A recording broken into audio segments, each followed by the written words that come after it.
حیدرآباد کے ممتاز سینئر صحافی جناب نسیم عارفی ولد جناب نبی غوری صاحب مرحوم کا طویل علالت کے بعد 19 اگست 2023 کو بعمر 21 سال انتقال ہو گیا۔ نماز جنازہ مدینہ مسجد بانو نگر مادنا پیٹ میں ادا کی گئی اور قریبی قبرستان میں تدفین عمل میں آئی۔ مرحوم نسیم عارفی صاحب نے روزنامہ سیاست سے اپنی صحافتی زندگی کی شروعات کی تھی۔ تقریباً 35 سال بعد دسمبر 1997 میں جناب خان لطیف محمد خان کی ادارے میں شروع ہونے والا روزنامہ منصف سے وابستہ ہو گئے، جہاں انہوں نے کلیدی خدمات انجام دیے۔ ملک کے مشہور و معروف صحافیوں نے ان کے انتقال پر اظہار تعزیت پیش کی۔ ڈاکٹر مصطفیٰ مو علی سروری، ایسوسی ایٹ پروفیسر شعبہ ترسیل عامہ و صحافت مانو نے بھی نسیم عارفی صاحب کے انتقال پر گہرے رنج و غم کا اظہار کیا اور ان کی خدمات کو خراج تحسین پیش کی۔ نسیم عارفی صاحب کا انتقال نہ صرف شہر حیدرآباد کی اردو صحافت بلکہ کل ہند سطح پر اردو صحافت کے لیے ایک بڑا نقصان ہے۔ نسیم عارفی صاحب کا صحافتی کیریئر کا آغاز اگرچہ کہ روزنامہ سیاست سے ہوا تھا اور روزنامہ سیاست میں انہوں نے کافی طویل عرصے تک خدمات انجام دی تھی، لیکن ان کا نام اردو صحافت میں ہمیشہ کے لیے ایک ایسے صحافی کے طور پر جانا جائے گا جنہوں نے شہر حیدرآباد سے 2 بڑے اخبارات کا آغاز کیا تھا، اور خاص طور پر خود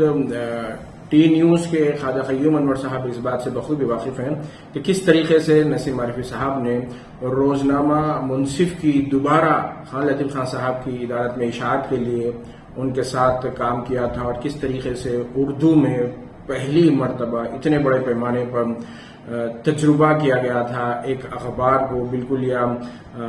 پروفیشنل خطوط پر جاری کیا گیا تھا۔ یہی نہیں، نسیم عارفی صاحب کے سر اس بات کا بھی سہرا جاتا ہے کہ انہوں نے شہر حیدرآباد سے ہی ایک دوسرے اردو روزنامہ اعتماد کے آغاز کے لیے بھی کام کیا تھا، اور روزنامہ اعتماد کی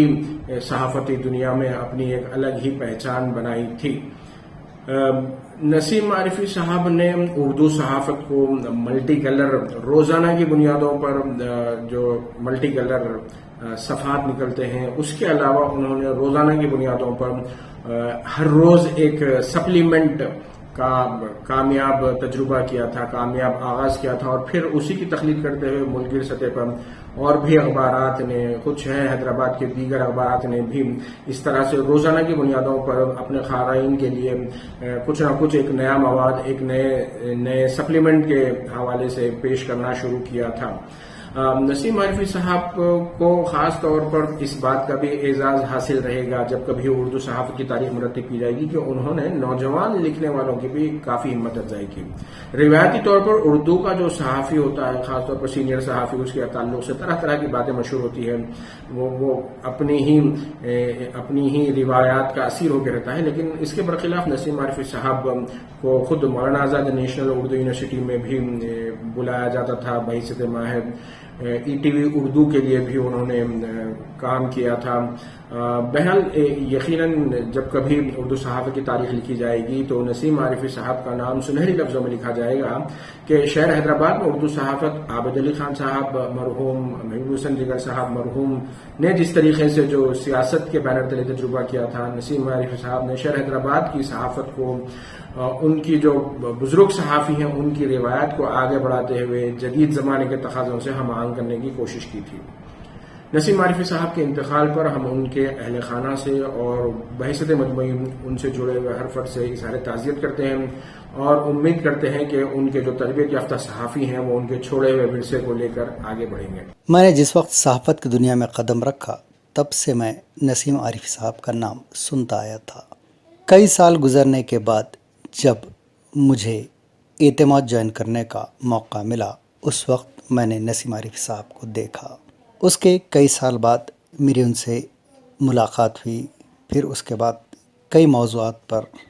ان سے میں رائے حاصل کرتا تھا۔ یوں تو صحافت میں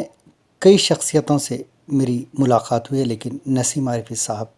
جیسی شخصیت میں نے کبھی نہیں دیکھی۔ وہ نیوز میں ویوز کو ملانے کے قطعی خلاف تھے۔ وہ یہ چاہتے تھے کہ نیوز جیسی ہے نیوز کی شکل میں ہی اسے پیش کیا جائے۔ وہ خبروں کو توڑ مروڑ کر پیش کرنے یا پھر خبروں کو کچھ اور رنگ دینے یا پھر خبر کو اپنی مرضی کے مطابق لکھنے کے سخت خلاف تھے۔ وہ یہ چاہتے تھے کہ خبر کو خبر کے طریقے سے اسی نوعیت کے حساب سے پیش کیا جائے تاکہ قارئین اس پر اعتماد کرے۔ جناب نسیم عارفی صاحب کا ہمیشہ یہی کہنا رہتا تھا کہ خبر ایسی ہو کہ لوگ دیکھتے ہی یقین کریں، اور اس کے لیے سچائی کو ترجیح دینے کی ہمیشہ تلقین کرتے تھے۔ ساتھ ہی ایک اور بات کہنا چاہوں گا کہ جناب نسیم عارفی صاحب ہر مرتبہ کہتے تھے کہ مطالعہ کرو، اور وہ ہمیشہ کچھ نہ کچھ پڑھتے رہتے تھے۔ ان کے سامنے کتابوں کا ذخیرہ رہتا تھا۔